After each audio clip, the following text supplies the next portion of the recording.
Então vamos lá, boa noite a todos, sejam bem-vindos.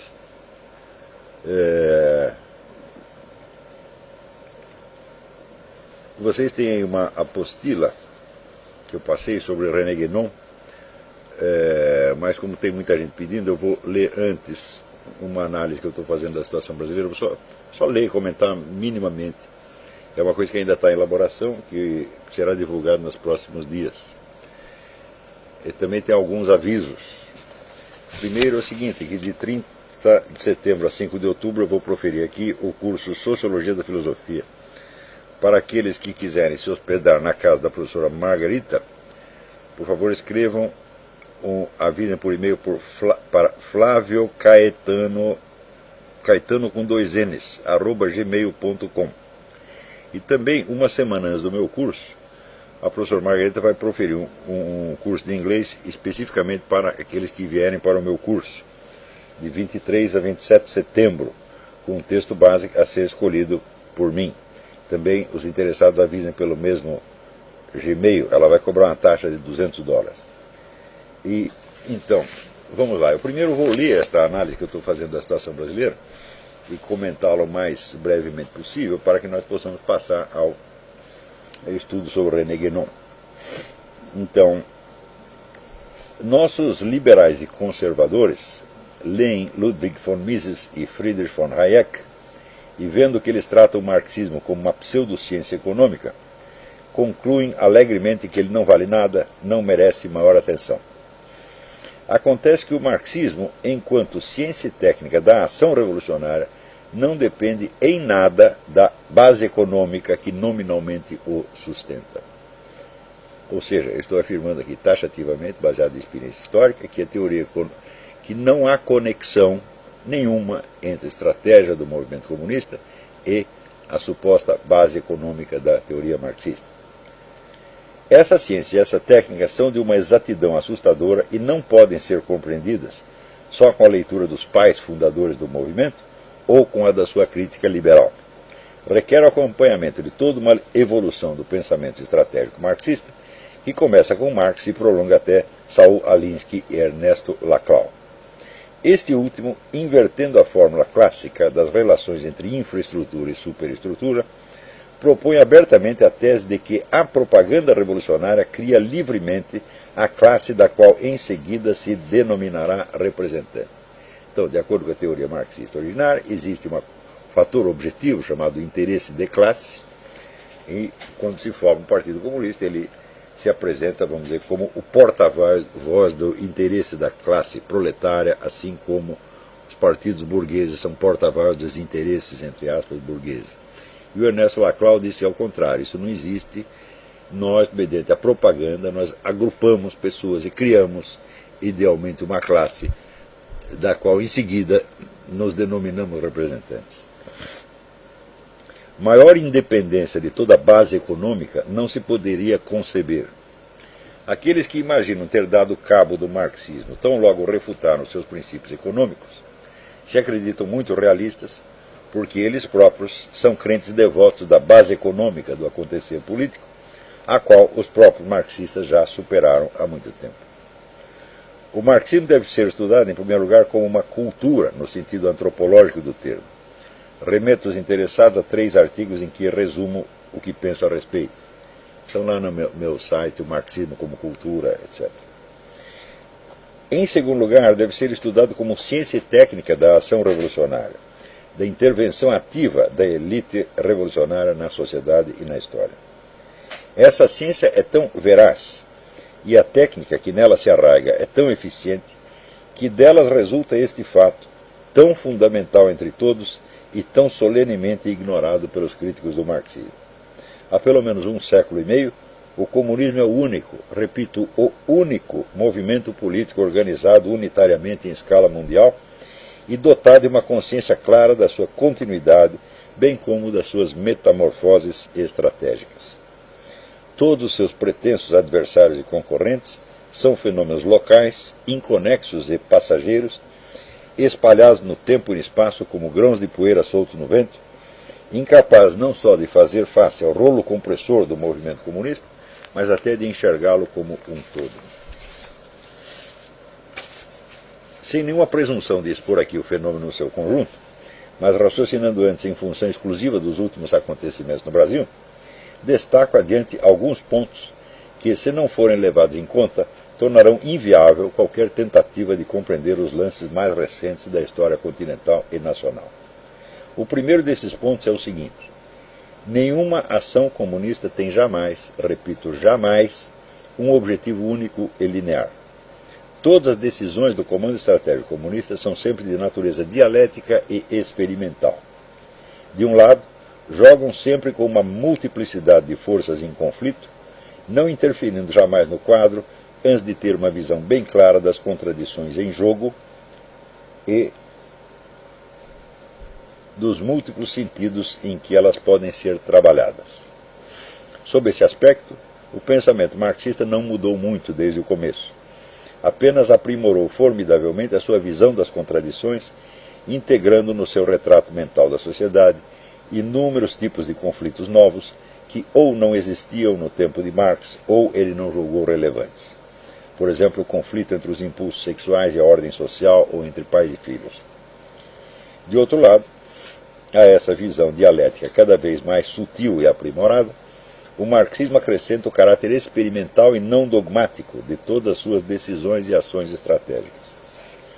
A articulação de dialética e experimentalismo permite que as ações do movimento comunista se beneficiem, por um lado, de uma multiplicidade de direções simultâneas que desnorteiam o adversário e, por outro lado, de uma capacidade de agir por avanços e recuos mediante contínuas e, não raro, velocíssimas mudanças de rumo. Quem quer que, ao analisar a recente explosão de protestos, concentre a sua atenção nas reivindicações nominais, redução das tarifas de transporte público, mais educação, mais saúde, etc., para discutir sua justiça ou viabilidade, já prova só nisso sua total incompetência para lidar com o assunto. Quer dizer, o conteúdo nominal das reivindicações não tem a mais mínima importância. Se não fossem essas, seriam outras. Né? E se não houvesse nenhuma, se inventaria alguma. Mas quem quer que, furando essa primeira barreira de aparências, procure encontrar por trás delas um objetivo determinado e único que explica o conjunto, se engana talvez ainda mais desastrosamente. Se os protestos têm um objetivo político determinado, este só é definido na mente dos seus planejadores estratégicos maiores em termos muito gerais e vagos. Ou seja, quando o Lula disse nós não sabemos ainda qual o tipo de socialismo que queremos, ele disse a coisa mais profunda do movimento comunista nos últimos 20 anos. Não saber exatamente para onde se vai é essencial para o movimento comunista. Né? É essencial manter a definição do objetivo a mais vaga e genérica possível, para você não criar uma camisa de força e não arriscar, como diz, não pôr todos os ovos numa cesta só. Se os gerais e vagos o bastante para admitir a cada momento novas e, para o adversário, imprevistas mudanças de rumo. Tomando como ponto de partida o fato de que o movimento, já nomeado propositadamente como substantivo genérico, teve como seus criadores e mentores o Foro de São Paulo e a elite globalista condensada simbolicamente na pessoa do Sr. Jorge Soros, porque não é só Jorge Soros, é um monte de gente, mas a gente diz, o Jorge Soros fez isso, o Jorge Soros, que às vezes não é nem o Jorge Soros. Né? O seu objetivo geral já foi declarado muito antes de que o movimento eclodisse e não requer nenhum esforço especial de interpretação. Trata-se, em resumo, de encerrar a fase de transição e partir para a ruptura ou destruição ativa de um sistema já cambaleante e debilitado pela onipresente ocupação de espaços. Então esse é o objetivo genérico. Perguntar assim, o que é exatamente a ruptura, o que é exatamente o sistema, não precisa saber. Quanto mais genérico ficar, melhor. Os slogans escolhidos para instigar a massa não têm em si a mais mínima importância. Podem ser trocados a qualquer momento, conforme o rumo que as coisas vão tomando. A técnica da mutação também não é rígida, mas adapta-se velozmente a uma conjuntura em constante transformação, transformação que o próprio movimento acelera por sua vez. Não se trata, portanto, de alcançar este ou aquele objetivo concreto em particular, mas de operar com um leque de possibilidades em aberto e conservar, na medida do possível, algum controle do conjunto. Essas possibilidades são exploradas simultaneamente e, conforme uma ou outra se revele mais viável ou mais problemática, será intensificada ou refreada pelo comando do processo. As mais importantes, a meu ver, são as seguintes. A.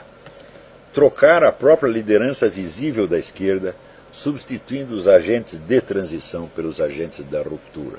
Claro, se nós estamos passando da fase da transição para a fase da ruptura, então é normal que aconteça uma das duas coisas. Ou se troca a liderança, ou a liderança que está no poder e que operou a transição tem que se adaptar velozmente a novos objetivos. Então, de certo modo, a liderança é testada, como nesse momento a Dilma Rousseff está sendo testada. Se ela conseguir acompanhar, né, a transformação rápida do movimento, ela continua lá, senão ela é jogada no lixo. Né? B. Espalhar o caos para justificar medidas de força, aproveitando para, no mesmo ato, testar os agentes de transição. Se conseguirem controlar repressivamente a situação e aumentar o poder do grupo dominante, sobreviverão, caso contrário, serão trocados. C. Incitar à ação pública as forças antagônicas, cristãos, patriotas, conservadores, etc., para mapeá-los e averiguar as possibilidades de controlá-las ou extingui-las. Esses três objetivos que eu falei são todos simultâneos.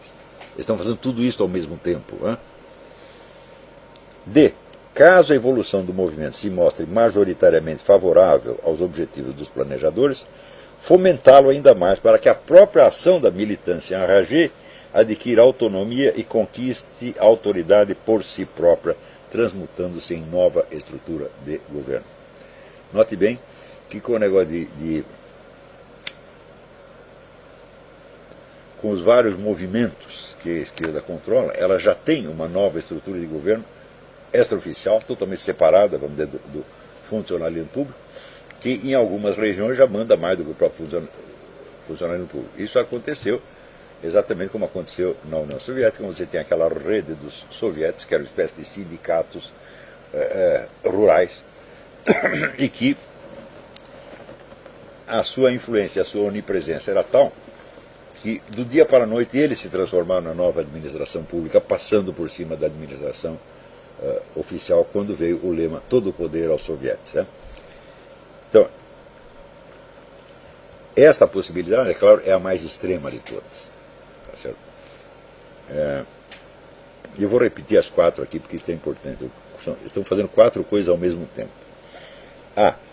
Trocar a própria liderança visível da esquerda, substituindo os agentes de transição pelos agentes de ruptura, decididos a ações mais drásticas. Então aí você teria, por exemplo, o velho PT encarnado na Dilma, tá certo? E os novos partidos ditos mais radicais de esquerda, que seriam então os agentes da ruptura e não mais da transição. Sempre que se cria uma situação de transição, o governante colocado ali pelo movimento revolucionário está numa posição ambígua. Ele tem uma dupla lealdade. Quer dizer, por um lado, ele tem que fomentar as transformações exigidas pelo movimento revolucionário, mas, por outro lado, ele tem que desempenhar um cargo público de acordo com as leis existentes, tá certo? E usando a estrutura já existente. Então isso quer dizer que vai ser língua dupla o tempo todo. Ele vai sempre falando uma coisa, fazendo outra, ou invertendo. Tá certo? E essas pessoas normalmente se comprometem no curso desse processo, se comprometem, por assim dizer, com os dois lados. Então, só sobrevivem aí se for pessoas muitíssimo hábeis, mas em geral isso não acontece. É por isso, vamos dizer, que todo processo revolucionário tem pelo menos duas fases. Quer dizer, tem uma fase inicial, né, que está ainda comprometida com efetuar transformações dentro do quadro legal existente, como, por exemplo, quando Luís XVI convoca os Estados Gerais. Quer dizer, os Estados Gerais estão lá para fazer uma modificação, uma revolução dentro da lei, por assim dizer. Né? Essa primeira fase é logo superada, e daí vem o terror, né? Que é já a fase de ruptura. Na Rússia foi a mesma coisa, tem a Revolução de 1905, que cria, vamos dizer, uma democracia progressista, etc, etc. Quer dizer, é uma revolução, mas é uma revolução dentro da lei e idealmente pacífica. Né? E isso dura 12 anos. Né? Você vê que em Cuba, Apesar a maioria das pessoas não sabe, quem foi que colocou Fulgêncio Batista no poder? Foi o Partido Comunista. Tá certo? Então, ele fica lá um tempão. E, naturalmente, ele não só não opera ruptura nenhuma, mas ele eterniza a transição, de modo a tirar vantagem pessoal da situação. Então, acaba sendo jogado fora. Meu computador pifou aqui.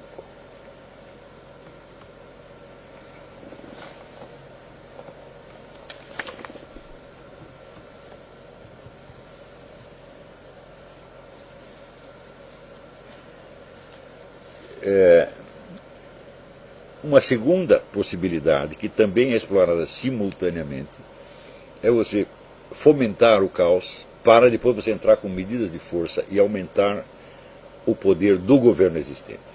Então, aqui daí concentra uma maior quantidade de poder e pode ele próprio operar a ruptura. Quase todo mundo que está interpretando o negócio está achando que este é o objetivo central. Isso tudo é disfarce de um golpe. Eu digo, não. O golpe é uma das possibilidades, mas eles estão explorando todos ao mesmo tempo. C. Aproveitar para incitar a ação as forças antagônicas, a direita, entre aspas, tá certo? Para saber quem é essa direita, onde ela está, qual é o poder que ela tem, e aproveitar para fichar todo mundo e obter um controle maior da situação. E, finalmente, D. Se for possível, você fomentar o próprio movimento de protesto ao ponto de que ele adquira uma força autônoma e ele se transforma numa nova estrutura de governo, como aconteceu nos soviéticos. Eles estão fazendo essas quatro coisas, estão apostando nas quatro, simultaneamente, embora essas quatro sejam, por assim dizer, contraditórias. Se é para o governo dar um golpe de força, então não é naturalmente o movimento popular que assume o poder. Tá certo? Mas essas quatro são úteis ao movimento e, como eles operam sempre experimentalmente, tateando, em vez de botar todos os ovos numa cesta só, estão fomentando estas quatro. E esta é a dificuldade que as pessoas têm de entender a coisa. Por quê? Porque não estudaram marxismo, ou têm um conhecimento muito superficial do marxismo. O pessoal liberal, todos acham que conhecem o marxismo porque leram o livro do Ludwig von Mises sobre o socialismo e viram ali a demonstração da impossibilidade da economia socialista. E da impossibilidade da economia socialista deduzem a impossibilidade da revolução socialista, o que é uma coisa de jumento. Quer dizer, uma coisa ser economicamente inviável não quer dizer que ela seja politicamente inviável. E ser economicamente inviável significa apenas o seguinte, que o socialismo, uma vez instaurado, trará miséria, atraso, etc., como aconteceu em toda parte. Mas acontece que miséria e atraso para um governo comunista podem ser até bons. Quer dizer, as crises econômicas, as dificuldades materiais derrubam governos numa democracia, porque as pessoas estão acostumadas a desfrutar de certos direitos e ter um certo padrão de vida. Quando isso cai, elas ficam revoltadas e derrubam o governo. Mas isso só acontece no processo democrático. Se o processo democrático já acabou e você instaurou uma ditadura, então as relações entre a economia e a política já não são essas. A própria miséria pode ser explorada como instrumento de controle, até o limite da arma da fome, como o Stalin usou na Ucrânia, não deixando transportar comida, tomando a comida de todo mundo, matando os caras de fome. Então, ou seja, Cuba vive numa miséria desgraçada há 40 anos e o regime está cada vez mais forte. Em vez de enfraquecer, ele se fortalece. Se o povo não tem nem o que comer, como é que ele vai ter meios de reagir a uma situação tirânica? Veja, houve revoluções na Rússia e na França, porque pelo menos 50 anos antes da Revolução, esses dois países estavam num crescimento econômico formidável. Eram os países que mais cresciam, eram as economias que mais cresciam na Europa. A França no século XVIII e a Rússia nos últimos 50 anos do século XIX. Foi por isso que houve Revolução. Você precisa ter um excedente de riqueza para poder criar uma revolução, para poder, por exemplo, destacar pessoas, tirá-las da produção e alimentá-las como militantes profissionais. Isso custa muito dinheiro. E simplesmente não há dinheiro, está todo mundo na miséria, só o governo tem dinheiro, pronto, acabou. A sociedade entra num imobilismo que pode durar eternamente. O regime soviético, se não fosse pressões externas, jamais teria caído, ele teria ficado lá eternamente. Mas acontece que ele tem concorrentes externos, tá certo? E não é capaz de produzir, na velocidade necessária para concorrer com esses, né, com esses seus adversários. Então, a última possibilidade, então, que é a mais revolucionária de todas, né, esta última, que é a do movimento mesmo, se transforma na nova estrutura do Estado, parece já ter sido excluída na medida em que as forças antagônicas, malgrado a sua total desorganização e ausência de comando, se mesclaram ao movimento, ocuparam as praças públicas e acabaram, em certos casos, por acuar e sobrepujar a militância esquerdista. Então, a esquerda começa a bagunça e, em seguida, ela vê que ela não tem o controle da praça pública. Porque aparece um monte de louco, tudo quanto é lado, protestando contra as coisas mais disparatadas e, em geral, de maneira hostil à esquerda, francamente hostil, né, os caras gritando, PSTU vai tomar no cu. Opa! Né? E ninguém contava com isso, e aconteceu. Né? Então, bom, se não temos sequer o controle da praça pública, significa que o movimento não tem autonomia suficiente e ele não é ainda uma força revolucionária suficiente para, entre aspas, tomar o poder. Tá certo? O próprio comando da esquerda militante ordenou que as manifestações cessassem, o que imediatamente deixa o campo livre para as massas antagônicas. Então quer dizer que se houver protesto daqui para dentro, vai partir da direita, entre aspas, né? E favorece ipso facto a adoção da via repressiva para estrangular a ameaça de um, aspas, golpe teocrático e fascista. Então a maior possibilidade nas próximas semanas é que, vamos dizer, o endurecimento do regime venha a acontecer. Então, com novas legislações que visem a controlar, né, em princípio as massas em geral, mas controlar somente as massas de patriotas, cristãos, etc, etc. Controlar ou estrangular completamente. Parece que, das 4 possibilidades, foi essa que se mostrou a única viável, na verdade, por enquanto. Mas, como diria o Vicentinho, a luta continua. Isso quer dizer que o próximo objetivo será a troca de lideranças, né, isso, e, vamos dizer, a aceleração do processo revolucionário ainda estão na pauta. Eles não são a urgência imediata. A urgência imediata é o quê? É o seguinte: nós atiçamos as cobras para que elas saíssem das tocas. Elas saíram e elas são em número muito maior do que a gente imaginava. Tá certo? Então agora nós precisamos dar um jeito de controlá-las. Então esta é a urgência maior e isto, portanto, favorece o endurecimento do regime, o qual não precisa tomar necessariamente a aparência, pelo menos, de um golpe. Pode ser um golpe legislativo, uma coisa assim. Se esse estrangulamento tomará a forma de uma repressão policial violenta ou de um simples incremento do aparato de investigação e controle social, é cedo para dizer. O detalhe mais importante aí é que as forças antagônicas se constituem exclusivamente de massas amorfas e desorganizadas, sem o mais mínimo comando estratégico e até sem aquelas figuras de heróis improvisados que um erro terminológico denomina líderes, quando o certo seria chamá-los apenas de símbolos aglutinadores. Quer dizer, o sujeito que de repente ele aparece da massa e ele vira um símbolo do... Né? Como foi o caso, às vezes um mártir, né? O caso do Edson Luiz, o estudante que foi morto pela polícia no tempo do regime militar, então ele vira o símbolo do movimento. Mas o símbolo aglutinador, seja morto, seja vivo, ele não é um líder, isso é importantíssimo. Né? Liderança é comando estratégico e controle, não é a personificação de um vago espírito das massas. Né? O próprio Lula, nesse sentido, tardiamente ele se tornou um líder quando ele começa a controlar o Foro de São Paulo. Né? Mesmo assim, de maneira precária. Ele foi sempre um símbolo aglutinador. Né?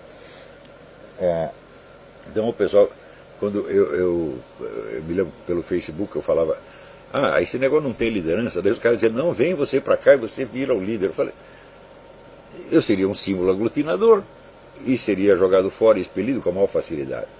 Quer dizer, símbolo aglutinador precisa ter uma vocação teatral e que consiste em ser um nada que parece alguma coisa. Tá certo? Não foi isso, né, o destino que a minha mamãe sonhou para mim. Tá certo? Eu queria ser alguma coisa, ainda que parecendo um nada. tá certo? Eu prefiro isto, né? É aquele negócio do Ronald Reagan. Você pode conseguir tudo o que você quiser, contanto que você não faça questão de levar o mérito. É por isso que eu não ligo quando o cara né, repete as minhas ideias com 15 anos de atraso e não cita o nome. Falo, bom, as ideias estão aí, eu botei em circulação e a coisa está funcionando. Né? Decorrido 15 ou 20 anos, falo que me interessa reconhecer o mérito. Não faz o menor sentido. Então, vamos dizer, o que as pessoas estão. Quando eu falo de liderança, eu estou querendo dizer uma coisa, estou querendo dizer comando estratégico.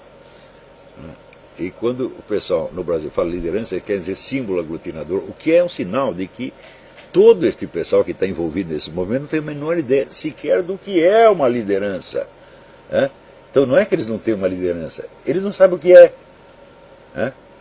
Então, agora, a massa por si, o número, tem um poder, evidentemente, mas é um poder cego, que não sabe para onde vai e que pode ou fazer burrada ou até cair numa armadilha como parece que está sendo montada. Tá certo?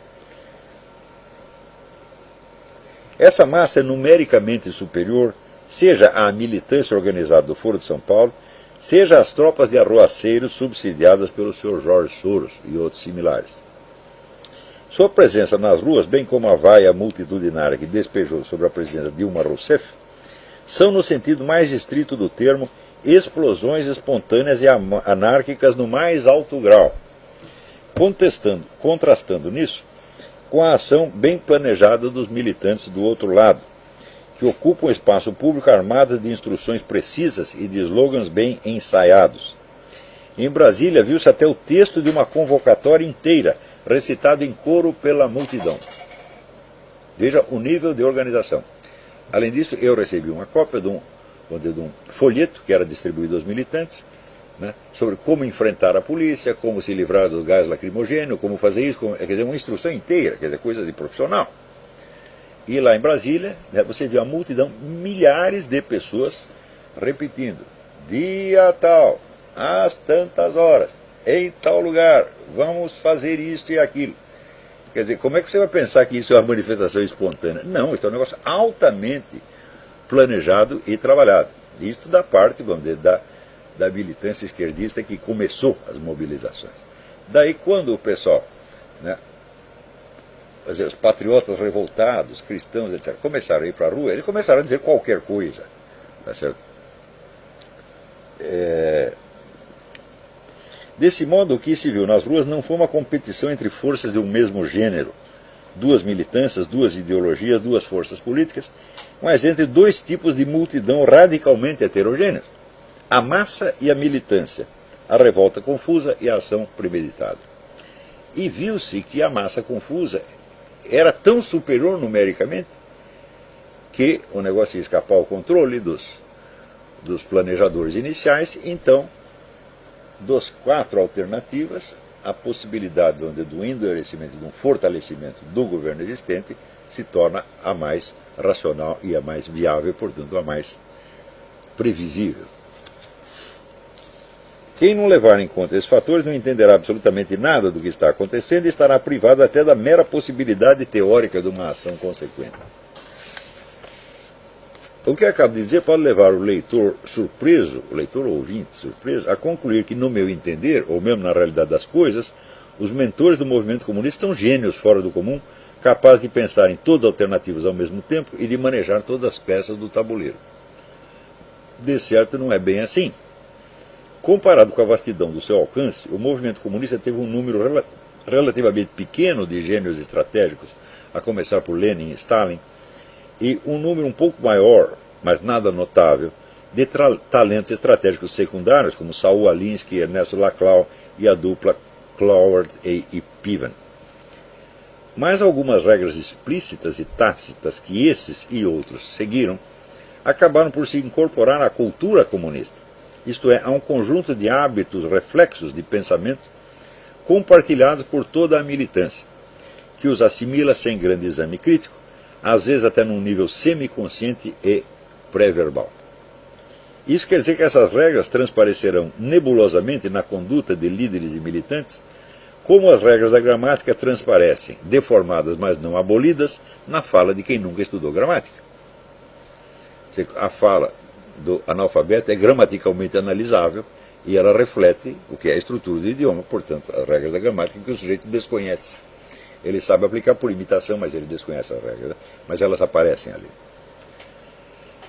Então, nesse negócio comunista, a mesma coisa, quer dizer que um conjunto de hábitos de pensamento que já estão ali incorporados e que passam, vamos dizer, sem educação formal, sem leitura nem nada, mas na simples convivência, então fará com que as contribuições dos grandes estrategistas apareçam na fala dos seus militantes e continuadores mais incapazes e imbecis. Né? Não é preciso dizer que na passagem dos princípios estratégicos explícitos e criticamente elaborados às regras semiconscientes automatizadas, o que era tirocínio estratégico se rebaixa ao estatuto de cacoetes mentais e de uma espécie de estupidez astuta. A complexidade do raciocínio dialético aparece agora como pensamento dúplice e escorregadio, uma espécie de incompreensão maliciosa que tudo deforma, mas deforma num sentido coerente com os propósitos gerais do movimento comunista e benéfico aos interesses do partido. Quer dizer, quando os caras cometem erros de análise, erros de descrição da situação, até esses erros são benéficos à estratégia geral, porque eles refletem a estratégia geral do mesmo modo que a fala do analfabeto reflete a estrutura da língua ou as regras da gramática. Quem estudou o livro do psiquiatra polonês Andrew Lobachevsky, Political Ponerology, reconhecerá aí a queda de nível desde uma liderança original psicopática a uma classe de epígonos histéricos. Essa é a tese do Lobachevsky. Os criadores desse movimento são psicopatas, isto é, pessoas extraordinariamente inteligentes, extraordinariamente realistas, só que desprovidas de sentimentos morais. Sentimentos morais que, no entanto, eles conhecem e são capazes de manipular. Né? Quer dizer, o teste mostra que, por exemplo, o sujeito vendo certas cenas comoventes, uma pessoa normal reage ativando as áreas emocionais do cérebro. Após que no psicopata, as áreas que são ativadas quando vê essas situações são as áreas linguísticas. Então ele não sente as emoções, mas ele conhece os seus símbolos e consegue manejá-los. Então o sujeito não participa da emoção, mas ele tem um conhecimento frio e, por assim dizer, científico da emoção. Então esses são psicopatas. Mas 2 psicopatas em ação são suficientes para criar uma multidão de epígonos histéricos. O que é o histérico? Quando o pessoal fala histérico, popularmente quer dizer uma pessoa que tem chilique, que grita, fala, isso não tem nada a ver com histeria, isso é caricatura de histeria. A histeria significa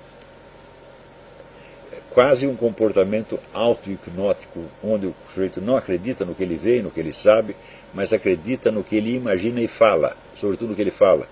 É uma espécie de persuasão retroativa. O indivíduo disse certas coisas e porque ele disse, ele começa a acreditar naquilo. Então, quer dizer, é um mundo de fingimento, é um mundo de teatro. Tá certo? Só que esse teatro não é premeditado, não é controlado. O psicopata controla toda a situação, ele sabe exatamente o que está fazendo, sabe quando está mentindo, sabe quando está dizendo a verdade. Mas o histérico já não sabe. Por quê? Este teatro se incorporou à sua personalidade e, na verdade, comeu a personalidade. Não há mais personalidade alguma, há somente o teatro. E esse teatro é um meio de ação criado pelo psicopata. Meio de ação que depois se propaga e continua agindo por automatismo. E é por isso que a visão deformada que o histérico tem da realidade continua funcionando como se fosse realista. Mesmo porque ele está lidando com uma multidão que é de histéricos, como ele mesmo. Então, quando ele deforma a coisa, ele deforma num sentido que é útil, por assim dizer. Não por premeditação, mas por um reflexo incoercível. Ele não consegue controlar aquilo, ele não consegue ser outra coisa, porque na verdade ele não é mais nada. A psicopatia é compatível com elevado grau de inteligência e aguda consciência da situação real. O quando você lê as análises que Lenin faz da situação, da conjuntura no dia a dia, a coisa é de um realismo absolutamente implacável.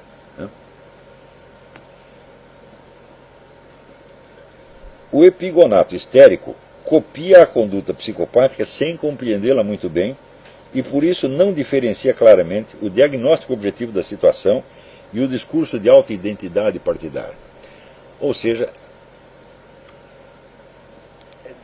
em termos das funções da linguagem, tal como descrito por Karl Bühler, o sujeito confunde a função nominativa, que é falar da realidade, descrever a realidade, né, com a função apelativa, que é agir na consciência do ouvinte ou agir sobre si próprio. Ele não o psicopata distingue perfeitamente. Ele sabe quando ele está dizendo uma coisa que é objetivamente verdade e quando ele está dizendo uma coisa só para influenciar você. Mas o histérico já não sabe, ele mistura essas duas coisas. Apesar da mistura, a coisa continua funcionando. Dito de outro modo, não percebe muito bem quando está descrevendo uma situação objetiva e quando a está deformando para reforçar o sentimento de unidade da militância, reforçar o sentimento de unidade da militância, fomentar o ódio ao inimigo ou persuadir a militância a seguir determinada linha de ação. O psicopata, quando mente, sabe que mente. No histérico, a mentira conveniente já se interiorizou ao ponto de não poder ser discernida como tal. O resultado é que uma visão totalmente falsa da situação pode, paradoxalmente, produzir uma ação relativamente eficiente, na medida em que reflete ainda, de longe e obscuramente, a visão estratégica originária. É como se disséssemos que o epígono ou militante histérico é louco, mas não rasga dinheiro. Tem uma visão deformada da realidade, mas deformada num sentido que, por força dos automatismos acumulados na cultura comunista e na sua raiz longínqua numa visão estratégica consciente, ainda favorece a ação partidária. Um exemplo claríssimo desse fenômeno é o recente pronunciamento do Sr. Walter Pomar, o chefão do Foro de São Paulo, que depois eu reproduzo com uma apêndice. Ele começa assim, aí só vou dar um exemplo entre muitos, né? Aspas, quem militou ou estudou os acontecimentos anteriores ao golpe de 1964 sabe muito bem que a direita é capaz de combinar todas as formas de luta. Fecha aspas. Historicamente isso é falso. A direita brasileira nunca teve, por exemplo, um partido de massas ou uma militância adestrada e organizada. Muito menos teve uma rede mundial de partidos aliados, uma internacional. Nem teve uma rede organizada de editores de livros, como o Partido Comunista sempre teve. E durante todo o tempo da ocupação esquerdista do governo, nunca teve à sua disposição centenas de jornais nanicos, como a esquerda teve durante o regime militar. Ela dominava a imprensa, a grande mídia, e ainda tinha a imprensa de oposição. Isso nunca aconteceu com a direita. Muito menos uma militância estudantil significativa. Muitas são as formas de luta que lhe faltaram e faltam. Pomar não parece ter a mínima consciência disso. No entanto, tomar a falsidade como um fato ajuda a fortalecer a unidade da militância esquerdista pelo temor a um inimigo comum evocado de um passado quase mítico. Ou seja, como descrição da realidade, não funciona. Mas na clave apelativa do discurso, ou seja, de agir sobre a mente da militância, funciona do mesmo jeito. Então, quer dizer, é isso que eu chamo de estupidez astuta. Pomar não está mentindo intencionalmente, está mesclando e confundindo os dois níveis de discurso.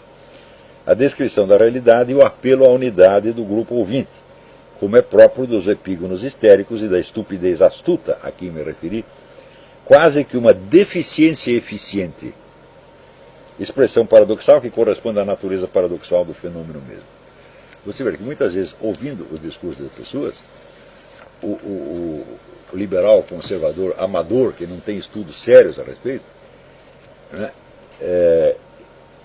ele percebe onde a inferioridade intelectual dessas pessoas e acha, portanto, que a luta está ganha, ele se sente infinitamente superior.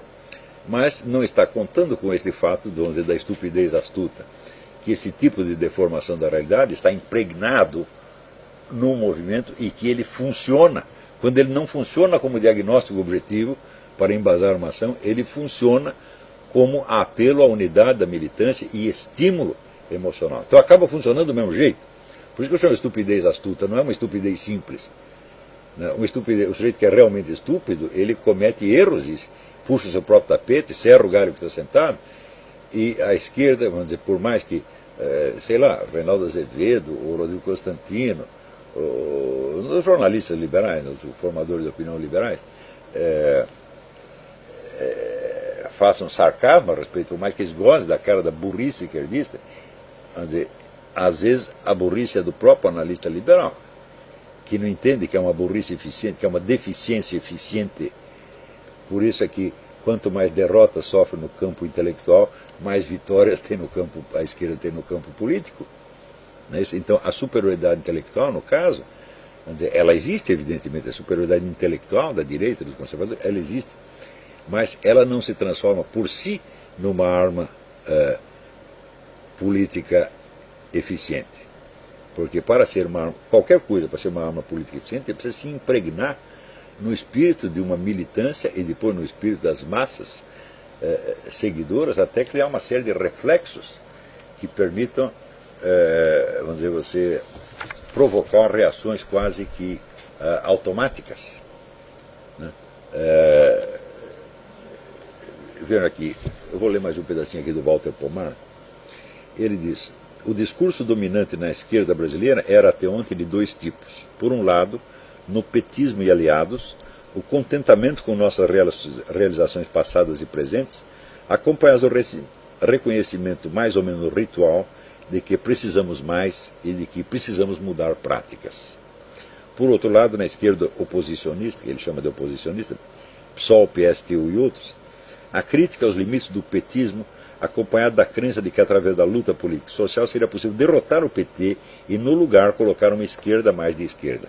Estamos falando dos objetivos de trocar a liderança. Dos 4 objetivos, um deles possíveis era trocar a liderança.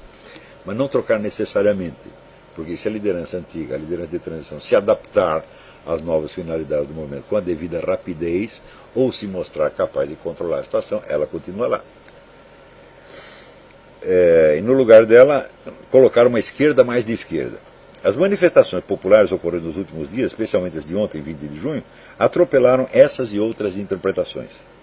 Primeiro, reafirmaram que os movimentos sociais existem, mas que eles podem ser espontâneos. E que alguns autoproclamados movimentos sociais, assim como muitos partidos populares, não conseguem reunir nem tampouco dirigir uma mínima fração das centenas de milhares de pessoas dispostas a sair à rua para manifestar-se. Ou seja, a turma da esquerda estava controlando uma fração mínima.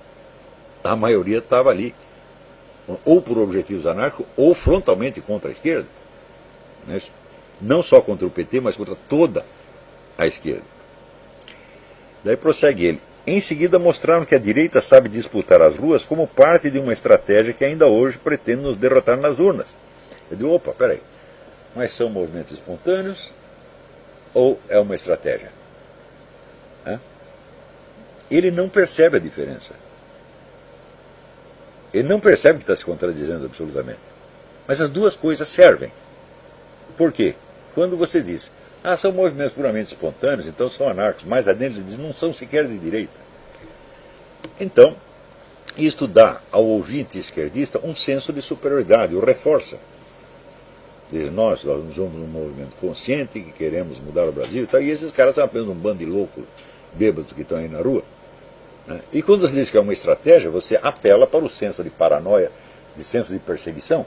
É a direita que vem com uma estratégia querendo nos derrotar. As duas coisas funcionam. É isso que eu quero dizer com estupidez astuta. Para que uma estupidez se transforme numa astúcia, é preciso que ela esteja impregnada numa linguagem coletiva, já de entendimento imediato pela plateia. De maneira que os dois sentimentos de superioridade da militância organizada ante a massa anárquica e o de união paranoica para se defender contra um inimigo estratégico perigoso, funcionem sempre. Então, é claro que, intelectualmente falando, esse seu Pomar é absolutamente desprezível, né? Ele não consegue, mete sorvete na testa. Porém, como porta-voz do discurso de incitação à militância, a coisa funciona maravilhosamente. Ele se torna um dos controladores do processo. Está entendendo? Então, você ver aqui, é muito fácil você, aspas, ser contra o comunismo, ou você conhecer meia dúzia de críticas ao comunismo. Agora, acontece o seguinte, o comunismo tem 150 anos de existência como existência oficial. Quer dizer que a Internacional Comunista foi fundada em 1844. Né? Tem mais de 150 anos, mais de um século e meio de existência oficial contínua em que cada geração examina, o desempenho da anterior, corrige o percurso, modifica, cria novas estratégias, novas táticas e vai aumentando o patrimônio. Se você pensar, por exemplo, a bibliografia marxista é um negócio monstruoso. Né? Então, como é que você pode olhar tudo isso e, tendo lido o livro do Ludwig von Mises contra a economia socialista, se achar superior? Só se você for realmente um idiota, pior que o Walter Pomar. Então, isso quer dizer que a simples, vamos dizer, gozação, a simples afetação de desprezo, não resolve absolutamente nada. Quer dizer, ou você compreende efetivamente o que os caras estão fazendo, ou é melhor você ficar em casa e não se meter na briga. Agora, para compreender o que eles estão falando, é uma vida de estudos. Né? E, se você perguntar o seguinte, na direita conservadora, quantas pessoas têm essa vida de estudo? Quase ninguém. Então, você vira, por exemplo, a bibliografia imensa que a esquerda brasileira produziu sobre o golpe e o regime 64. São milhares e milhares e milhares e milhares de livros. Agora, qual é a bibliografia que a direita, os conservadores e liberais produziram sobre a história da esquerda no Brasil? É quase nada. É o livro do Heitor de Paula, é a Conspiração de Portas Abertas, e 2 ou 3 coisinhas. Portanto, na competição de ignorância, a direita está ganhando, mas ganhando de longe. Ainda que tenha, no seu meio, inteligências mais brilhantes do que os comunistas. Então, isso quer dizer que a regra número 1 do Sun Tzu, que você conheça seu inimigo, todo mundo está indo contra essa regra. Achando que não precisa conhecer e às vezes até proclamando, não, o comunismo não existe mais, o comunismo já morreu. E chama até de teórico da conspiração quem está tentando acompanhar os acontecimentos. Então, isso quer dizer que a burrice da esquerda não é bem uma burrice, é a estupidez astuta. São formas automatizadas de pensamento que têm um apelo imediato e que, quando não funcionam na clave de descrição da realidade, funcionam na clave do apelo. Sempre funciona. Nada se perde. Né? Tudo é reciclado e funciona para o bem do conjunto. Até as descrições erradas da realidade.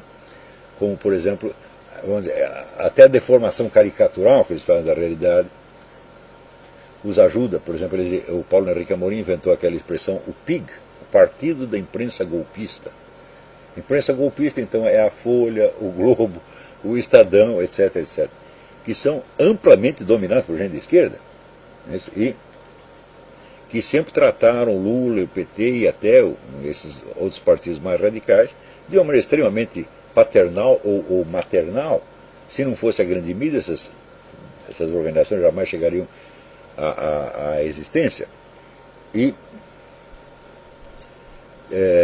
em segundo lugar, você pode, se você ler todos os exemplares da Folha, do Globo, do Estadão dos últimos 20 anos, você não vai ver a mais mínima incitação a golpe, mas ao contrário, você vai ver uma participação ativa dessa grande mídia na campanha antimilitar e na criminalização dos militares. Então, o que você quer dizer com imprensa golpista? É evidentemente uma hipérbole pejorativa. Isso não existe. Você está falando de um fenômeno que não existe. Mas, se você conseguir fazer a militância acreditar que existe, eles vão ficar com um tremendo ódio, tá certo, da própria grande mídia que os protege, tá certo? E isto favorecerá, evidentemente, a radicalização do processo revolucionário. Quer dizer, a grande mídia faz parte do quê? Da transição. Porque a ascensão de Fernando Henrique Cardoso já foi o começo da transição. Então, a mídia está mais ou menos identificada com a época de amizade entre o PSDB e o PT. E isto passou a ser, na linguagem da esquerda, isto passou a ser a direita, que é a sua própria direita colocada no poder para operar a transição. Exatamente como na Revolução Russa, o primeiro governo democrático era evidentemente de esquerda, Kerensky e todos os outros eram de esquerda.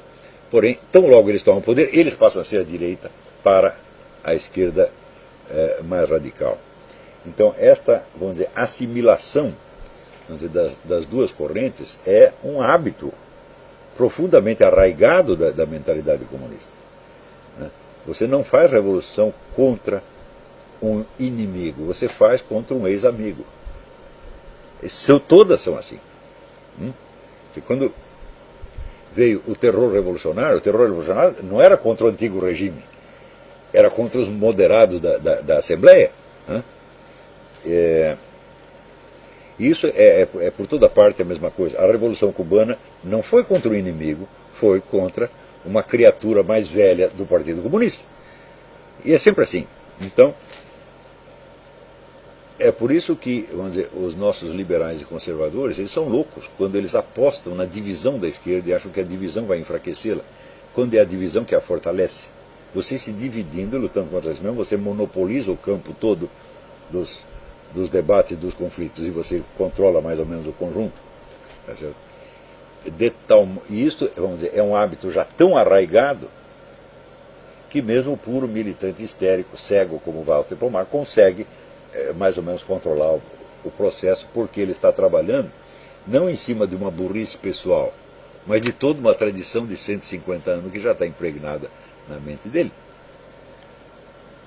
Então, bom, espero que isso ajude a conhecer, né, a compreender mais ou menos o que está acontecendo.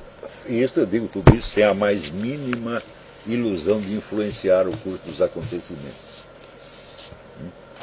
Porque, eu repito, para influenciar você precisa ter aquela menina. Eu vou até ler aqui para vocês o que eu botei tem uma menina aqui no Facebook.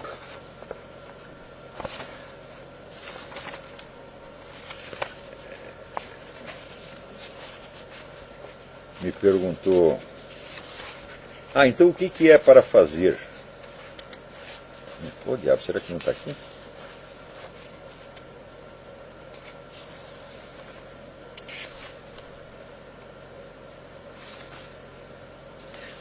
Aquele negócio da Márcia Regina não está aqui.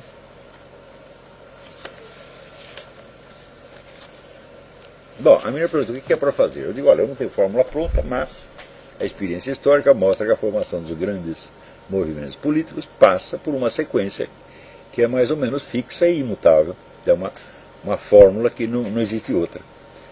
Então, começa com a livre iniciativa dos intelectuais. Um sujeito diz uma coisa, outro diz outra, começa a botar umas ideias em circulação. É exatamente o que eu estou fazendo aqui. Numa segunda etapa, os intelectuais se organizam num debate formal. Então, eu vou dar um exemplo do que tirado da história da esquerda nacional. Quando houve o golpe de 64, imediatamente houve alguns intelectuais que reagiram ao novo regime, especialmente Carlos Toconi, Otto Maria Carpo, Antônio Calado e outros. Bom, então, iniciativas individuais de intelectuais que nem sequer tinham participação em qualquer movimento político, o partido político. Né? Numa segunda etapa, funda-se um negócio chamado a Revista Civilização Brasileira, que era assim: vamos formalizar o debate da esquerda para que as ideias não se percam, né? Para que a gente vá aos poucos, somando a contribuição de um, de outro, até a gente ter uma visão completa da coisa. Né? Então, primeira etapa, iniciativa individual isolada. Segunda etapa, o debate formal, onde as várias contribuições vão aos poucos se integrando numa visão global. Né? Terceira etapa, coleta de recursos financeiros, para você fazer a passagem, vamos dizer, do mero debate à ação, sendo que o mero debate organizado já custa algum dinheiro. Né?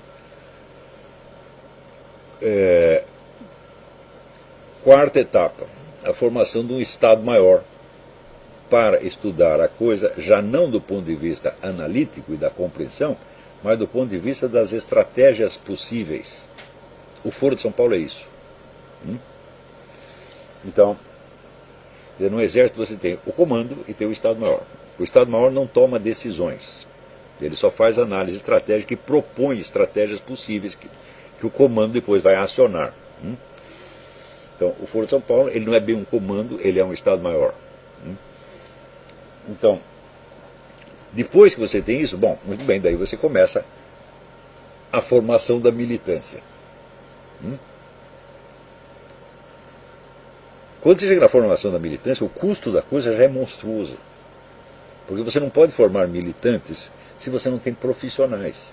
Você não vai formar uma militância nas horas livres e no fim de semana. Não, você precisa ter muitos e muitos e muitos profissionais treinados para formar militante.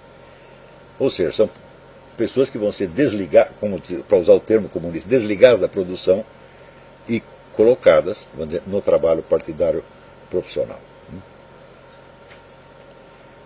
A partir daí é que você tem a condição de você, com base nas análises feitas no Estado-Maior, o comando tomar decisões quanto a esta ou aquela ação. E, depois de tudo isso, é necessário que você tenha uma continuidade de comando e uma continuidade de ação do Estado-Maior para controlar os resultados atingidos e corrigir o rumo, etc, etc. Tudo isso pode levar 30 anos. Quando você parte de um movimento já pré-existente, como no caso da esquerda brasileira, pode levar 10, digamos. Ou até 5 ou 6.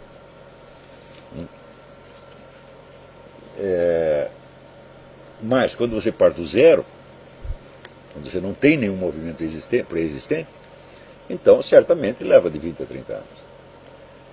Vamos supor, num caso de aceleração máxima, né? Vamos supor que houvesse, já tivéssemos passado da iniciativa intelectual individual. Nós estamos nesta fase, a iniciativa intelectual individual, a começar pela minha mesmo. Então, ela não tem finalidade estratégica, ela não propõe ação nenhuma, você está simplesmente tentando compreender o que está acontecendo, para que a gente não seja afogado e atropelado pelos acontecimentos, fique nem cego em tiroteio. Supondo que já tivesse passado desta fase, a fase do debate organizado, então já teríamos, vamos dizer, coletivamente, digamos, num círculo de umas 1000 pessoas, 1000 intelectuais de gabarito, uma compreensão integrada do conjunto. Então pode-se começar a passar à fase do Estado-Maior, ou seja, não vamos apenas analisar a situação, mas vamos pensar e analisar estratégias. A passagem do debate intelectual para o Estado-Maior custa uma montanha de dinheiro, porque você precisa de muitos profissionais. É gente que vai se dedicar a isso em tempo integral. E quando chegar a fase da formação de militância, dá mais dinheiro ainda. Então, entre o debate organizado e o Estado-Maior, tem uma outra fase que é a coleta e a ampliação de meios financeiros. Eu pulei uma coisa, não existe só conquista de meios financeiros. Você tem que conquistar e ampliar meios de ação. Como é que você faz isso? Ocupação de espaços. Você ocupa sindicatos, você ocupa escolas, você entra nas Forças Armadas, você se infiltra em tudo quanto é lugar. Para fazer o quê? Nada. Você só vai ocupar espaço para que quando o Estado-Maior tiver discutido tudo e o comando tiver tomado decisão, aí você é acionado. O período pode passar aí de 10 anos, 15 anos. Como, por exemplo, aqui na Virgínia, você vê claramente a ocupação islâmica de espaço. Você vai nas faculdades, só tem muçulmano. O que eles estão fazendo? Nada, eles estão ocupando espaço. Eles estão esperando um comando que pode vir amanhã, depois, no ano que vem, daqui 20 anos. Então, a conquista dos meios financeiros é também a conquista dos meios de ação. Não para você agir, mas simplesmente para você ter o controle deles. De tudo isto, o que a direita, entre aspas, brasileira fez? Não fez nada. Absolutamente nada. Então, o que aconteceu é que você tem massas espontaneamente indo às ruas, porque elas não aguentam mais, elas estão por aqui com os mensaleiros, com os ladrões, com os narcotraficantes, né? Até estão por aqui com o movimento gaysista e com esse negócio de dar terra para índio e dar terra para MST, eles não aguentam mais isso aí. Estão vendo que isso vai acabar com o país. Então, sai para a rua para protestar. Mas não é que não tem liderança. Não tem liderança, não tem comando, não tem Estado-Maior, não tem organização, não tem nada. Então você tem um lado que tem tudo isto. Eles já fizeram o debate, já organizaram o debate intelectual, já conquistaram os meios financeiros e os meios de ação, ocuparam escolas, sindicatos, etc, etc, etc, igrejas, né? Estão por toda parte. Já criaram o Estado-Maior, que é o Foro de São Paulo, né? E já passaram a fase da ação. Mas eles têm pouca gente, eles não têm massa. A massa está tudo do outro lado, mas do outro lado só tem a massa. Então é assim, é uma cabeça sem corpo lutando com um corpo sem cabeça. Esta é a situação real, né? O Walter Pomarli vagamente percebe isso, mas como ele tem que expressar isso nos termos daqueles slogans e cacuetes mentais, tá certo? Daqueles chavões tradicionais, então ele vai falar do PIG, que é a mídia de direita. Ele vai chegar ao ponto de dizer que é a direita que controla a estrutura política do Brasil, né? Quer dizer, bom, é a direita da esquerda, né? É aquela mistura de PSDB com PMDB, sim, esse de fato, eles controlam, mas eles não são direita. Então que direita é esta que saiu às ruas? Não é a direita do PIG, não é o Globo, não é o Estadão, porque a grande mídia está toda contra isso. Então é o que eles vão chamar a extrema, a ultradireita, né? Então a ultradireita tomou as ruas. Né? Ser ultradireita significa, por exemplo, que você é contra o aborto. Quer dizer que a noção de ultradireita já foi ampliada, né, para abranger até pessoas como eu, o padre Paulo Ricardo. E, na verdade, uma ultradireita só poderia existir se existisse uma direita organizada. Daí uma parte dela se torna radical e quer ações drásticas e violentas. Mas se não existe sequer a direita, vamos dizer, como movimento político organizado, não existe ultradireita. Pode existir radicais malucos individuais, um skinhead aqui, o outro ali, é o máximo que pode acontecer. Tá certo? Então, não há uma direita contra a qual você possa lutar. A direita no Brasil é um estado de espírito disseminado na massa, amorfa. Como é que você vai lutar contra ela? Você não pode lutar contra a massa toda. Você vai ter que controlá-la de algum modo. É isso o máximo que você pode fazer. Então, quer dizer, é uma situação paradoxal como nunca se viu no mundo, né? E que ela resulta, vamos dizer, em parte, da continuidade da história da esquerda, né? Continuidade e unidade da história da esquerda, e por outro lado, da total fragmentação da direita. Né? Mas, como esse pessoal da esquerda confunde, vamos dizer, a direita com a sua direita, isso é, com PSDB, PMDB e tal, então eles acham que a direita controla a situação. E, portanto, eles podem chegar ao absurdo de ver em mim um porta-voz do PIG. Eu que fui expulso de toda a grande mídia nacional, então eu sou o representante do PIG. Eles podem chegar a esse nível de alucinação, mas é alucinação que funciona, né? Porque fortalece o senso de unidade de uma militância que se sente acossada e ameaçada. Então é mais ou menos esta a situação. Eu não creio que seja possível entender isto, vamos dizer, nos termos da análise política usual e, sobretudo, sem recorrer ao Dr. Andrew Lobachevsky. Não que ele dê todos os conceitos necessários, né, mas alguns, pelo menos, ele tem. Muito bem, eu acho que nós passamos da hora aqui de poder fazer. Que horas são em São Paulo, no Brasil? 10h20. Bom, então vamos fazer um intervalo e respondemos algumas perguntas rapidamente e deixamos o texto do René Guénon, que inclusive para a compreensão disto aqui é importante.